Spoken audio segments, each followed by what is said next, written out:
Good morning. I am 5 minutes earlier today. As always, if you're watching in recording, you're welcome to fast forward or stay with us through our hellos. As you can see, I'm back home, and so I have my computer with me, and I'm going to check the sound.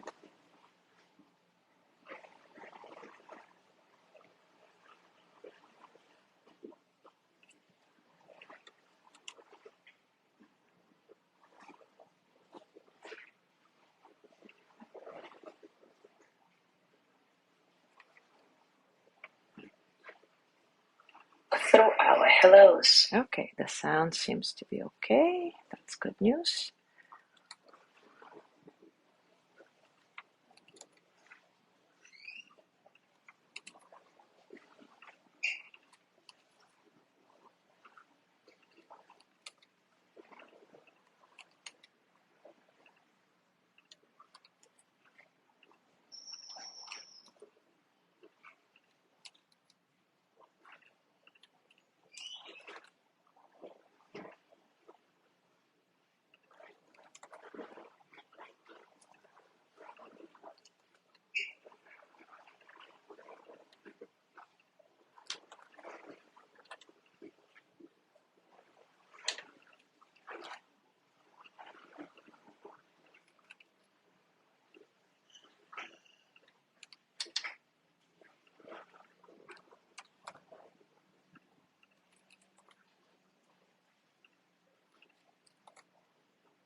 Good morning, Mary.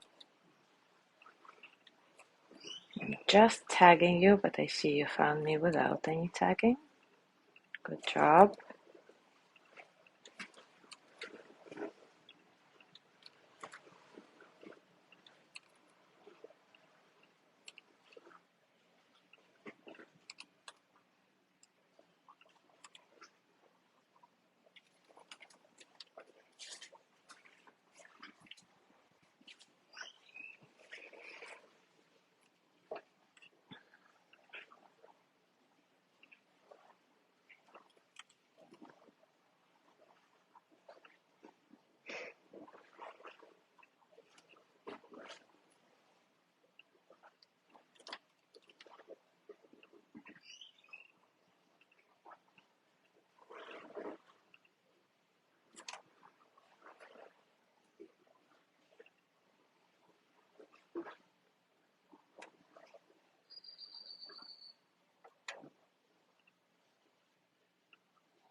Good morning, Mary.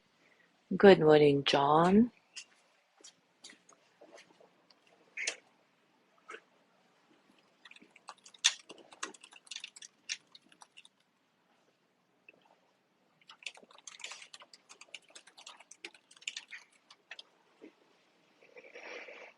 Good morning, Gina.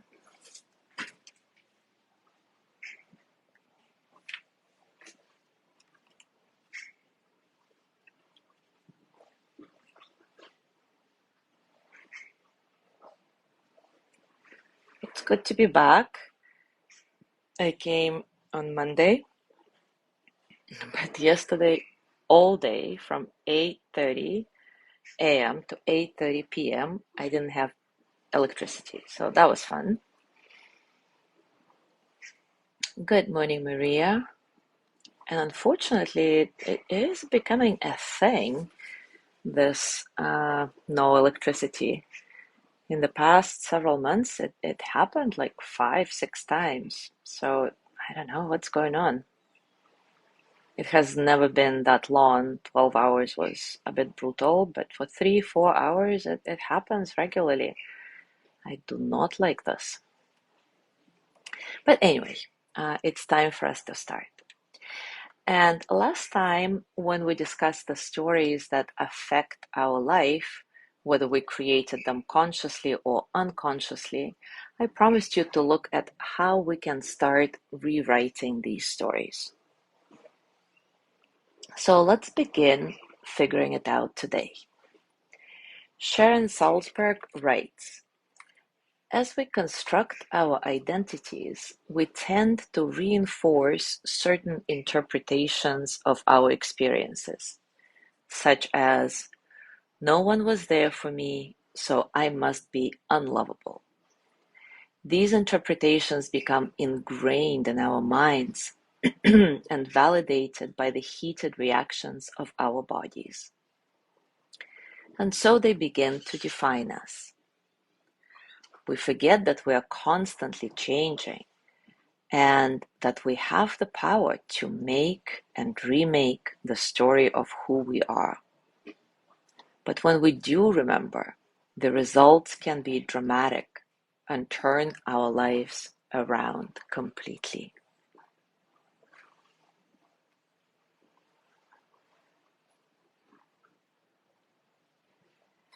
And it's so true that we're constantly changing. I, for one, feel that I've already lived a few totally distinct lives. The first one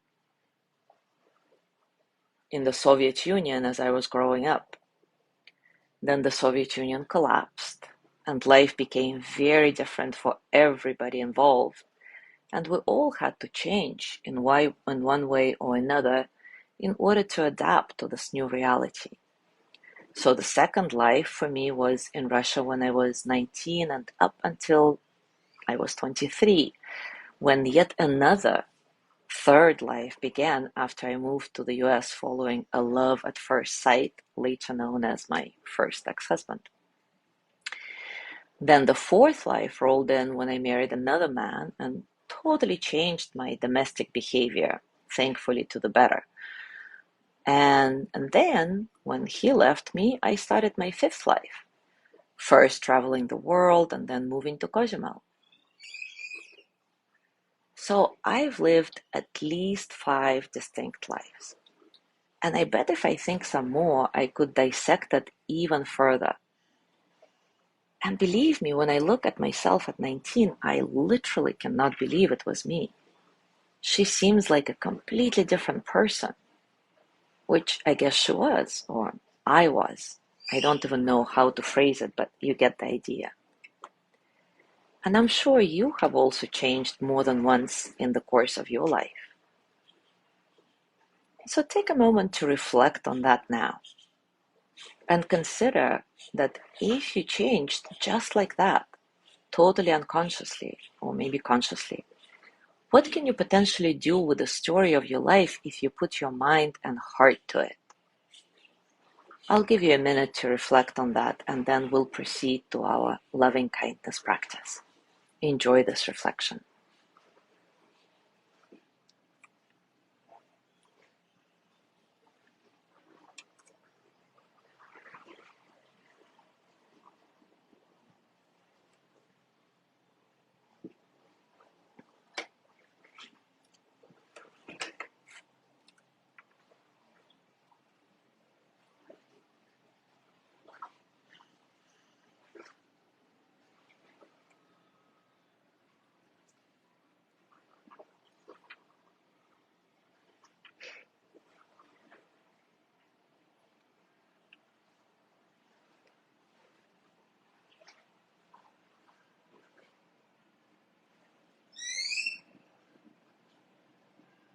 All right, your minute is up. So, what did you discover about yourself? How many lives have you lived so far? How many times your story changed? Isn't that fascinating? Anyway, now with that in mind, let's do another loving kindness practice, sending the energy of loving kindness to all the iterations of ourselves throughout the years since we were born. As always, take a comfortable position and take a few moments to settle. Settle into your body, into your heart, your mind. Settle into this moment, right here, right now.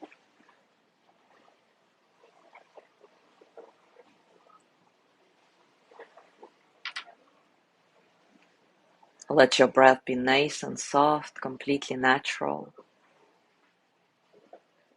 Remember, it's not about watching your breath like a hawk. It's about feeling yourself breathe in and out, the physical sensation of breathing.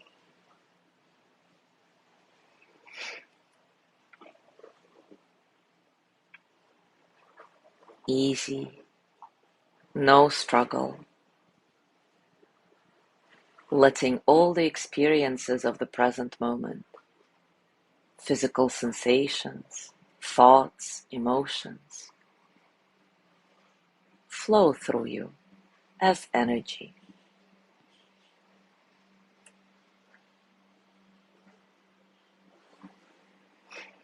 See if you can get a sense of spaciousness in your breath.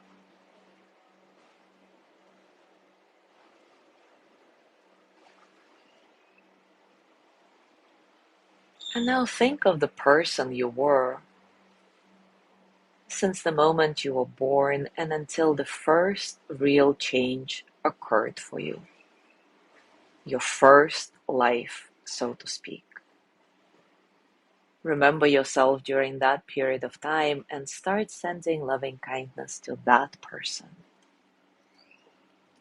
That person who is really no longer you, but somehow still influences your decisions, your fears, your joys. May they be filled with loving kindness.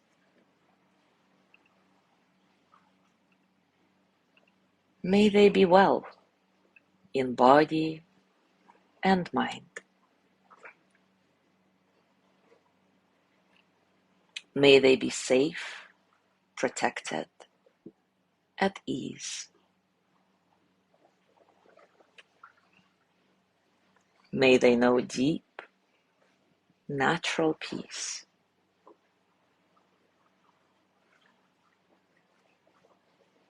Now I'll be silent for a couple of minutes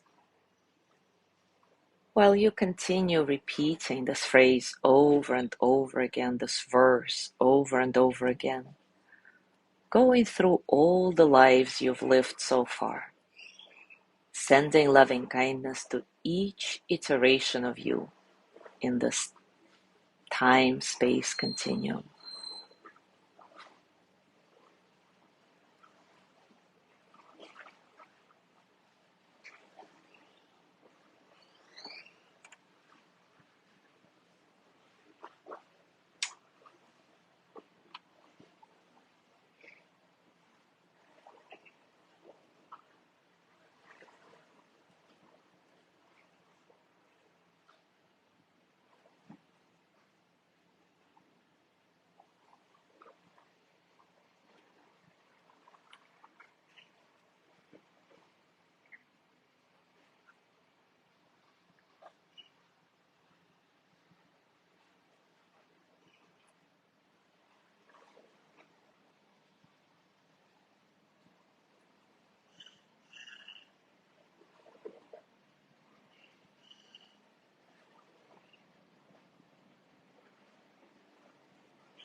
And now let's send loving kindness to the you in the present moment, the person you are in the here and now. May I be filled with loving kindness.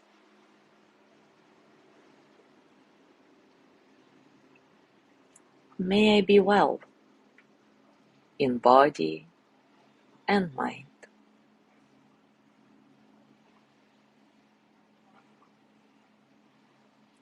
May I feel safe, protected, at ease.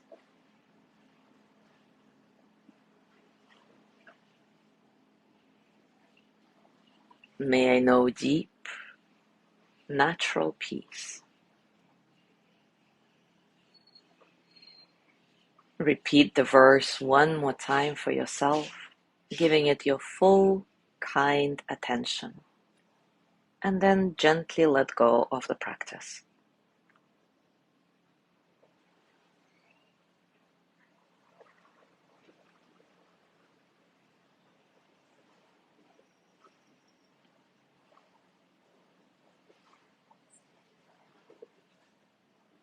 Scan your body. Notice what's going on for you right now, physically, emotionally, mentally. How are you really? And as you go through your day today, I invite you to reflect some more on this phenomenon, how we change, sometimes quite drastically, over the course of the years on this planet, and what it means for us in the present moment, which is that we can change again and again and again at will if we want to, and that we can certainly change the stories that we tell ourselves, which we'll talk about in our next sessions. Thank you so much for being here today. Have a beautiful day, and I will see you tomorrow.